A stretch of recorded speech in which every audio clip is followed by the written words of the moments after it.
সেই দিন আল্লামা সাঈদী বলেছিলেন যে সবার কথাই শুনলেন, কিন্তু যার বিচার করবেন তার কথা তো শুনলেন।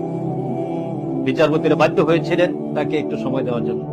তিনি তখন দুটো কথা বলেছেন যে আজকে আমার বিচার হলো, আপনারা বিচার করছেন, সাক্ষীরা সাক্ষী দিয়েছে, তদন্তকারী সংস্থা তদন্ত করছে, এই বিচারের রায়ের মাধ্যমে শেষ হবে, কিন্তু আরেকটি বিচার হবে, সেদিন আমি সাঈদী হব ফরিয়াদি, আর বিচারকের আসনে থাকবেন আমার রব আল্লাহ রাব্বুল আলামিন। আর সাক্ষীর জন্য ওয়াকাফা বিল্লাহি শাহিদা, আল্লাহই যথেষ্ট সাক্ষীর জন্য।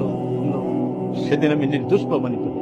আমি আজকে তার স্মরণ সভায় দাঁড়িয়ে বলতে চাই যে আল্লামা সাঈদী, আপনি নিশ্চয়ই নির্দোষ প্রমাণিত হবেন। এবং কোরআনের সেই আয়াতটি বারবার চোখের সামনে ভাসে, আল্লাহ যারাই ক্ষমতায় যায় মানুষকে ধোঁকা দেয়, তোমার কথা বলে আল্লাহ আল্লাহ এদেশে একটা ওমরের মতো নেতৃত্ব দিয়ে বাংলাকে একটা ঝাঁকুনি দিয়ে ইসলামের পতাকা উড়ায় দাও আল্লাহ। আমরা ক্ষমতায় গিয়ে আমরা অনেক কিছু করবো তা চাই না। আমরা শুধু চাই কোরআন এবং সুন্নাহর রাজ কায়েম হোক, কোরআনের আইন চালু হোক, দেশে শান্তি ফিরে আসুক, এটাই চাই। আল্লাহ সরকারকে কথা বোঝার তৌফিক দাও।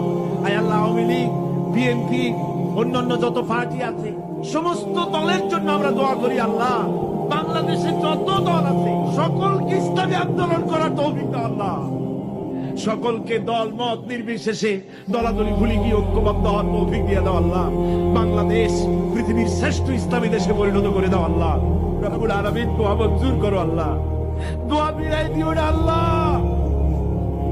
বর্তমান সরকার, রাষ্ট্রপ্রধান, প্রধানমন্ত্রী, মন্ত্রী পরিষদ, সংসদ সদস্য, সেনাবাহিনী, পুলিশ বাহিনী, আনসার বাহিনী, প্রশাসনিক ব্যক্তিবর্গ সকলকে ইসলামের প্রতি মহব্বত তাদের কলিজা ঢুকায় দাও। বাংলাদেশে যত সাংবাদিক আছে সমস্ত সাংবাদিকদেরকে বোঝার তৌফিক দাও, ইসলাম ছাড়া উপায় নাই, একথা বোঝার তৌফিক দাও। আমরা সকলের জন্য দোয়া করি, ছাত্র, শিক্ষক, মেহনতি জনতা, রাজনৈতিক দল সবার জন্য দোয়া করি। আল্লাহ সকলকে ইসলামে আসার তৌফিক দাও।